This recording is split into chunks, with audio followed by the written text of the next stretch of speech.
Congratulations, Alabama, on the road win today. I thought we saw some improvement from our team. Alabama has so much firepower, and they can really score it at a high level. I think you go back the last 7 minutes of the game, both teams really struggled to score there. We got stops, but we weren't able to convert those into points. And, that said, credit to Alabama for the win. Yeah, I mean, Coach, turnovers, offensive rebounds. I mean, that continues to be a strong point for you guys today. Just what kind of improvement do you see though on offense with the low turnover? Well, it gives us a chance when we don't turn the ball over because we're able to limit those transition points, especially against a team as explosive as Alabama. We gave up 3 points off turnovers today, and that's the reason we had an opportunity to be in the game. The offensive rebounding, it's great. It's an effort stat, and it's great that we got 13 of them, but we don't convert them into enough points. We just don't have much efficiency on those offensive rebounds. Today 13 offensive boards and only 6 points there, and you'd like to be that number to be over a point per offensive rebound, certainly. And all that said, it's just difficult to win against a team of that caliber, shooting 30% from the floor and 26 from three. And so have to continue to keep getting better there. Matt, I know you don't count moral victories, but the way this team got beat 21 days ago and to have them come back and fight the way they did today, how gratifying was that? And also, was something wrong with Trey Hannibal? The first part, I think playing hard and competing with a relentless effort and a mindset to do whatever you have to do to help your team win is the price of admission. That's why you're here. And I think we've made strides in that area.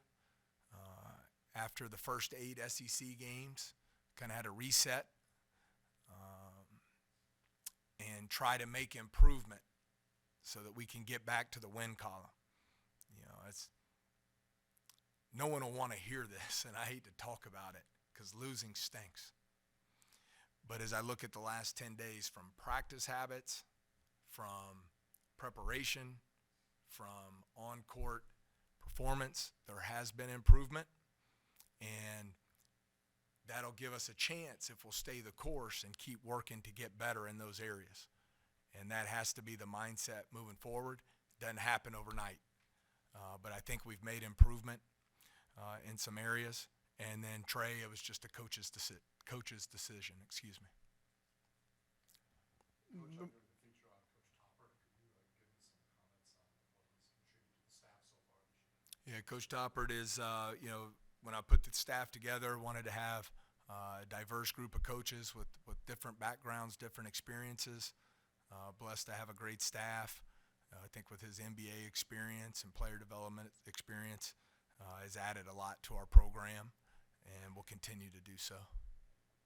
Yeah, Matt, the late game kind of offensive swoons. I mean, this one, Tech and Missouri, is it just fatigue down the stretch? I mean, legs. No, I don't think it's fatigue. I would credit Alabama. I thought they were really dialed in there defensively. But I think they might have gone, I believe, 1 for 11 in that stretch, and we were 0 for 10. And, we just weren't able to convert off of any of those stops we were able to get.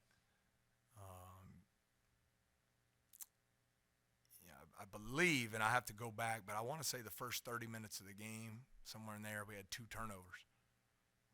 Now you have 6 down the stretch. Some obviously empty possessions there. Credit to their defense, but I thought we had some opportunities at the rim that we were unable to convert in key moments. And again, shooting 30%, it's just not going to be good enough to win against a team that can score the ball like they can. Yeah, Coach, how much did, I guess, Alabama catch out off guard in the first half with the pick and roll? Seemed like they was having a lot of success with the alley-oops and getting to the rim. It didn't catch us off guard at all. from a philosophy standpoint, we wanted to do a better job of defending the three-point line and not give up so many looks from behind the arc. The sacrifice in that was they hurt us in some of the ball screen coverage with lobs to Bediako especially. But we wanted to try and see if we could force some tougher twos. Obviously don't want to give up the dunks. But we wanted to try and make a concerted effort to do a better job defending the three and not let them put up a large number there. Coach, what have you seen just as a recent out of the freshmen? Obviously, Tyra Ward got the start today, played 20 minutes, some good minutes from Sean Phillips as well. What have you seen from that group overall and how they've progressed? I think it starts with the improved practice habits, making the transition from high school to college and understanding what goes into this, the work that is required, the understanding of offensive, defensive systems. This is a difficult year for freshmen across the country, except for, like a lottery pick like Miller. Just with the fact that you have so many of these players, older players. It's probably the oldest season in the history of college basketball with the fifth-year super seniors due to the extra COVID year. So I think it's been a challenging transition for a lot of freshmen across the country, and I think those guys are learning and starting to figure some things out as to what it takes to have success. Two-parter. One, the job y'all did on Miller, it seemed like you did a lot of disrupting on him, and also it looked like Derek Fountain, especially him and Cam Hayes, tried to kind of will you guys the job they did. But to the first part, Miller, what a talent. He's so skilled, can beat you from three, has the mid-range game, really good passer. I think you saw that today, 4 assists, no turnovers. But I do think we did a better job of limiting his open catch-and-shoot threes and trying to keep him out of his rhythm there. The second part of it, I thought Derek Fountain was terrific. He embodies everything I want to build this program on, relentless effort, energy. He's all about the team. He's really stepped forward into a leadership role because people respect hard work. People respect toughness, and people respect people who put the team above themselves, and he checks all those boxes. So we need to keep building around that and make that more contagious throughout the entire program and organization moving forward. Coach, Cam talked about how you just need that one win to get you guys going. Do you feel like that win's coming? Well, that's certainly the goal, and I think it doesn't happen overnight. Obviously this is a very difficult stretch, and we went through a stretch there where we really didn't give ourselves the opportunity to win against some of the best teams in the country.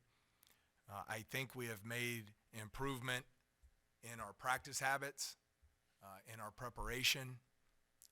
Still a long way to go. But I think, again, no one wants to hear this. I don't even like to talk about it, but you have to stay focused on that when you're in a situation like this.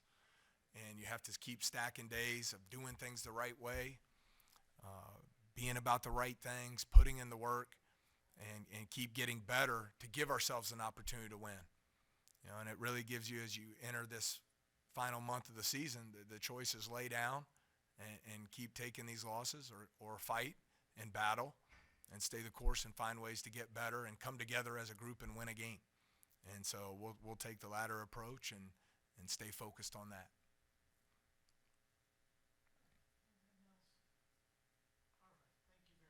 Okay, thank you.